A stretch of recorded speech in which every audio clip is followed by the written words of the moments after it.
Alors, j'avais fait une précédente vidéo sur les livres d'Armella, sur les friandises philosophiques, que vous pouvez retrouver hein, un peu plus, de façon un peu plus antérieure.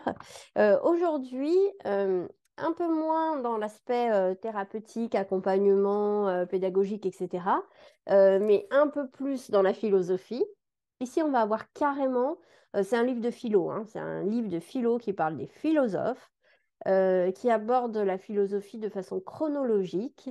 Donc ici, c'est quand même plus pour adultes, hein, j'ai envie de dire, euh, pour grands enfants, mais carrément ouais, plutôt pour jeunes adultes et adultes.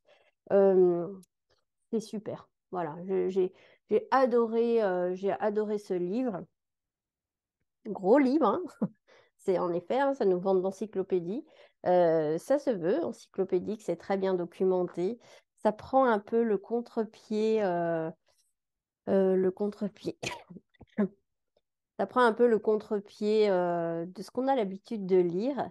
Et c'est bien fait, voilà. Je vais vous en montrer quelques-uns, hein. Voilà, par exemple, Spinoza, la carte sur Spinoza. Euh, donc, il y a tout un texte, puis il y a toujours la petite BD un petit peu rigolote, là, qui nous renseigne un petit peu sur la personnalité de ces philosophes qu'on ignore hein, souvent. Voilà, c'est très bien documenté. Ça parle un petit peu des travers aussi. Euh, voilà, des travers de nos philosophes, bah, voilà, de comment ils avaient envie d'être, etc. Par exemple, on a Auguste Comte, voilà, le positiviste de la bande. Euh, c'est drôle, c'est bien écrit. euh, Ça nous ouvre en tout cas à une philosophie très accessible. Le fait aussi que ça soit présenté de façon chronologique. Ben, moi, je trouve ça super parce que voilà, pour les spécialistes de la philo, ben, en effet, c'est peut-être pas très intéressant. Voilà, pour ceux qui ont déjà leur frise historique philosophique en tête, bon, bah, c'est peut-être pas super essentiel, hein, l'aspect chronologique. Pour moi qui ne l'ai pas, bah, je trouve ça super. Évidemment, on a Descartes avec son fameux cogito, voilà. Je pense donc je suis. Et puis, à